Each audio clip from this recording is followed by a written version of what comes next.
ಬಾಗೇಪಲ್ಲಿಯ H N ವೃತ್ತದಲ್ಲಿ ನಿರ್ಮಿಸಲಾಗಿದ್ದ ಶೌಚಾಲಯವನ್ನ ರಸ್ತೆ ದುರಸ್ತಿ ನೆಪದಲ್ಲಿ ಕೆಡವಿದ ಪುರಸಭೆ ಅಧಿಕಾರಿಗಳು ಪರ್ಯಾಯ ವ್ಯವಸ್ಥೆಯನ್ನೇ ಕಲ್ಪಿಸಿಲ್ಲ.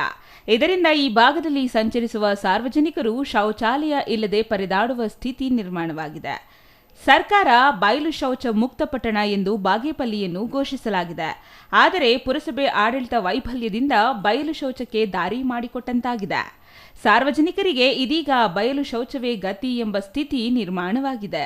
ಪಟ್ಟಣದಲ್ಲಿ ನ್ಯಾಷನಲ್ ಕಾಲೇಜಿನಿಂದ ಸಿವಿಲ್ ನ್ಯಾಯಾಲಯದವರೆಗೆ ಒಂದೇ ಒಂದು ಮುಖ್ಯ ರಸ್ತೆ ಇದೆ. ಮುಖ್ಯ ರಸ್ತೆಯಲ್ಲಿಯೇ ಸರ್ಕಾರಿ ಕಚೇರಿ, ಶಾಲಾ ಕಾಲೇಜುಗಳಿವೆ.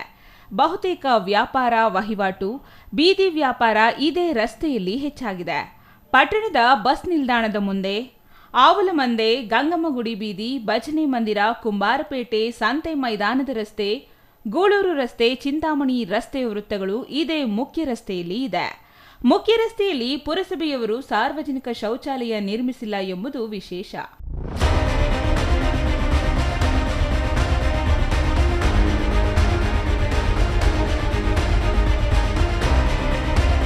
ಇದೀಗ ಶೌಚಾಲಯ ಕೆಡವಿರುವುದರಿಂದ ಕೃಷಿ ಕೂಲಿ ಕಾರ್ಮಿಕರಿಗೆ ಶೌಚಾಲಯ ಇಲ್ಲದೆ ತೀವ್ರ ತೊಂದರೆಯಾಗಿದೆ.